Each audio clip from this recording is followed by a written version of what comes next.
আমরা যারা শহরে থাকি তারা চুল ফেলবো কোথায়? ময়লা ঝুড়িতে ফেললে কি গুনাহ হবে? এখন টয়লেট আর বাথরুম একসাথে থাকে, আমরা গোসল করতে যাওয়ার সময় কি টয়লেটের দোয়া পড়ে যাব? খারাপ স্বপ্ন দেখা থেকে বাঁচার উপায় কি? মেয়েদের পিরিয়ডের সময় কি হাতে গ্লাভস পরে কোরআন তেলাওয়াত করা যাবে? আমি যে জায়গায় নামাজ পড়ি তার পাশে ড্রেসিং টেবিলের আয়না আছে, আমার নামাজের মধ্যে আয়নার দিকে নজর চলে যায়, এতে কি আমার নামাজ হবে? গোসলের পর নামাজ পড়ার জন্য কি আবার ওযু করতে হবে? সালাতে মনোযোগ তৈরির জন্য কি চোখ বন্ধ করে সালাত পড়া যাবে? স্ত্রী মারা গেলে স্বামীর শোক পালনের কোনো বিধান আছে কিনা, থাকলে কতদিন বা কিভাবে? মানুষ মারা গেলে পরিবারের লোকেরা সবাই যে কান্নাকাটি আহাজারি করে এ সম্পর্কে ইসলাম কি বলে? কান্নাকাটি করে কি একদমই নিষেধ? চলুন আমরা তাহলে প্রশ্ন উত্তরে প্রবেশ করি। সেলিনা আক্তার, আপনি ইউটিউব চ্যানেল থেকে আমাদের প্রশ্ন করেছেন, আমার বয়স 14, আমার অনেক চুলই পেকে গেছে, এখন কি চুল কলপ করা যাবে?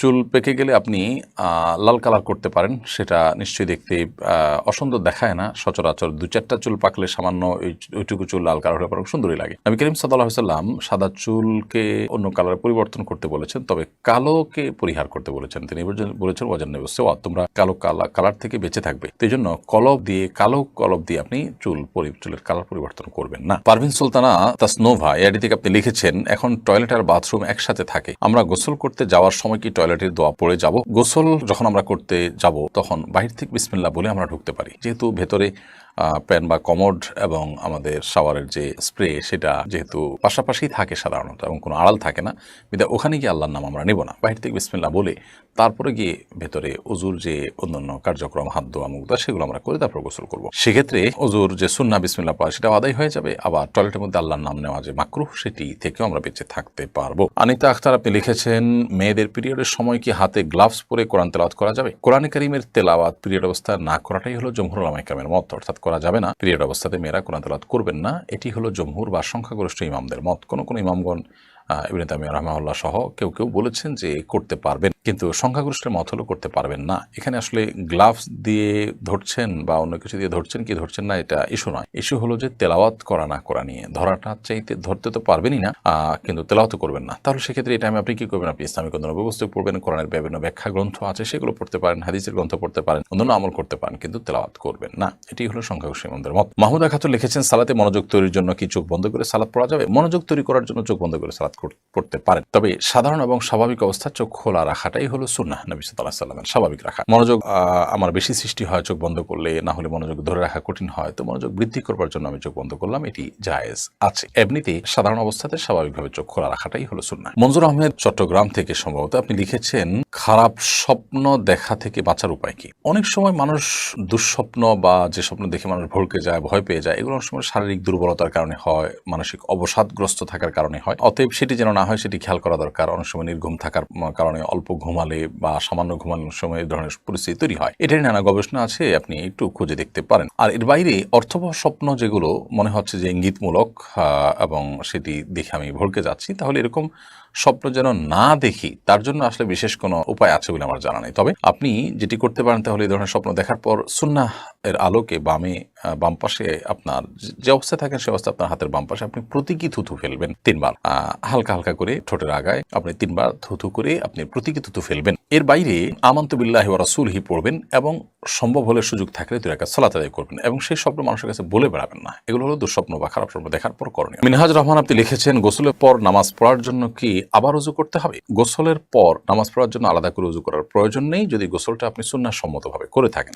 সুন্নাহ সম্মত গোসল কি? সুন্নাহ সম্মত গোসল হলো শরীরের কোনো জায়গায় নাপাক লেগে থাকলে, সেটা কাপড় হোক শরীর হোক, সেই জায়গাটাকে আগে আলতোভাবে ধুয়ে ফেলতে হবে। এরপর 2 হাতের কবজি ভালো করে ধুয়ে 3 বার, ঠিক অজুর মতো করে 3 বার কুলি, অজুর মতো নয়, অজুর নিয়ত করে একেবারে 3 বার কুলি, 3 বার নাকে পানি, মুখ ধোয়া, হাত ধোয়া এবং মাথা মাছরা করা। এরপরে পুরো শরীরে পানি ঢেলে আপনি গোসল শেষে 2 পায়ের গোড়ালি পর্যন্ত ধুয়ে আপনি চলে আসলেন। তাতে আপনার অজু দিয়ে গোসল শুরু হলো, গোসল শেষ, অজুর শেষ কাজটা পাও ধুয়ে আপনি বের হয়ে চলে আসলেন।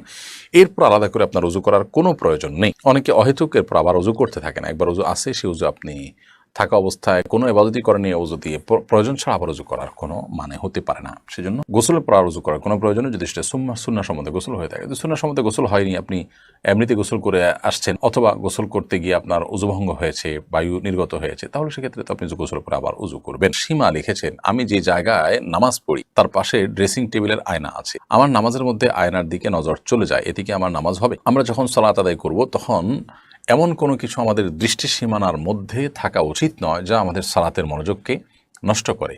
সালাতের মনোযোগে ব্যাঘাত সৃষ্টি করে। অতএব আমরা যখন সালাত আদায় করব, ঠিক আমাদের সামনে যদি আয়না থাকে এবং সেই আয়না যদি আমাদের চোখ পড়ে, অর্থাৎ আমাদের দৃষ্টির সীমানার মধ্যে থাকে, তাহলে সেক্ষেত্রে সেটা অনুচিত হবে। হয় আমি তার ডানে বামে এমন কোনো জায়গায় দাঁড়াবো যে আয়না চোখ পড়বে না, অথবা পেছনে দাঁড়াবো যে এত দূরে চোখ যাবে না, অথবা কিছু দিয়ে আয়না ঢেকে নিব। এমনটি করা আমাদের উচিত এবং কর্তব্য। তারপরও যদি এরকমটি না করে আমরা আয়নাকে সামনে রেখে নামাজ আদায় করে ফিরি, নামাজ হয়ে যাবে, কিন্তু নামাজটি মাকরু হবে। আমাদের মনোযোগ নষ্ট হওয়ার মতো বিষয় সেখানে থাকার কারণে, বিশেষ করে যদি কেউ আয়নার দিকে তাকায়, সেক্ষেত্রে নামাজ মাকরু হবে।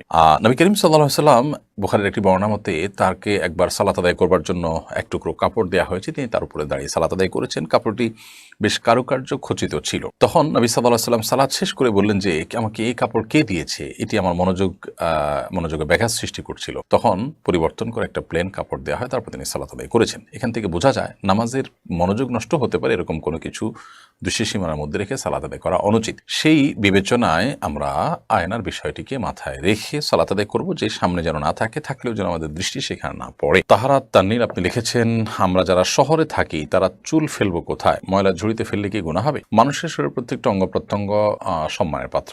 আল্লাহ সুবহানাহু ওয়া তাআলা বলেছেন, ওয়ালাকাদ কাররামনা বানি আদম, আমি আদম সন্তানদের সম্মানিত করেছি, মর্যাদা বান করেছি। এজন্য মানুষের শরীরের কোনো অঙ্গ প্রত্যঙ্গের অসম্মান হয় এমন কোনো প্রক্রিয়া, এমন কোনো পদ্ধতি অবলম্বন করা উচিত নয়। অতএব চুল হোক, অন্য কিছু হোক, এগুলোকে মাটিতে পুঁতে ফেলতে পারলে ভালো হয়, কমপক্ষে মাটিতে ফেলে দিলেন।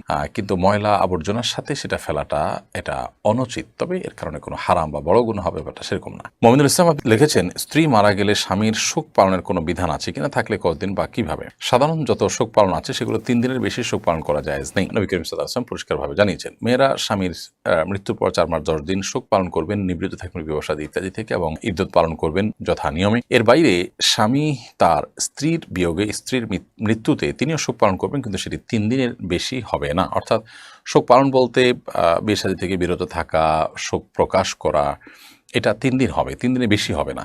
আর দুঃখ, বেদনা, কষ্ট, বিরহের যে জ্বালা, সেটা তো মানুষের জীবনভরই থাকতে পারে, সেটা তো আর কোনো নিয়ন্ত্রণ নেই। রাকিবুল ইসলাম আপনি লিখেছেন, মানুষ মারা গেলে পরিবারের লোকেরা সবাই যে কান্নাকাটি ও আহাজারি করে, এ সম্পর্কে ইসলাম কি বলে? কান্নাকাটি করে কি একদমই নিষেধ? না, মানুষ মারা যাওয়ার পর কান্নাকাটি করা নিষেধ এমন কোনো কথা নেই। বরং নবী করিম সাল্লাল্লাহু আলাইহি ওয়াসাল্লাম তার ছোট পুত্র সন্তান মৃত্যুর পর, জন্মের পর সন্তানের মৃত্যুতে, নবী সাল্লাল্লাহু আলাইহি ওয়াসাল্লাম ছেলের মৃত্যুতে নবী সাল্লাল্লাহু আলাইহি ওয়াসাল্লাম কেঁদেছেন, চোখের পানি পড়েছে। সাহাবীরা কেউ আশ্চর্য হয়েছেন। তখন নবী সাল্লাল্লাহু আলাইহি ওয়াসাল্লাম তাদেরকে জানিয়েছেন যে এটি কষ্টের কারণে, বিরহের বেদনায় এই পানি বের হয়ে থাকে চোখের, এটা স্বাভাবিক, এটা সহজাত বিষয়। অতএব কান্না করা দোষের নয়। তবে কান্না করতে গিয়ে কেউ যদি সীমা লঙ্ঘন করেন, জামা কাপড় ছেঁড়াছিড়ি করেন, আওয়াজ করেন, চিৎকার চেঁচামেচি করেন, যেটা আল্লাহ সুবহানাহু ওয়া তাআলার ফয়সালার প্রতি এক ধরনের বিদ্রোহর প্রকাশ করে বা এই টাইপের কোনো কিছুকে ইন্ডিকেট করে, এরকম চিৎকার চেঁচামেচি করা বা জামা কাপড় ছেঁড়া বা ভাঙচুর করা, ছাড়পিচার করা বা মালাকুল মউতকে গালমন্দ করা বা আল্লাহর ফয়সালার প্রতি অসন্তোষ প্রকাশ করে কোনো কিছু করা, সেটা অবশ্যই নিষিদ্ধ এবং গুনাহের কথা। অতএব সে বিষয়ে আমাদেরকে সাবধান এবং সতর্ক থাকতে হবে।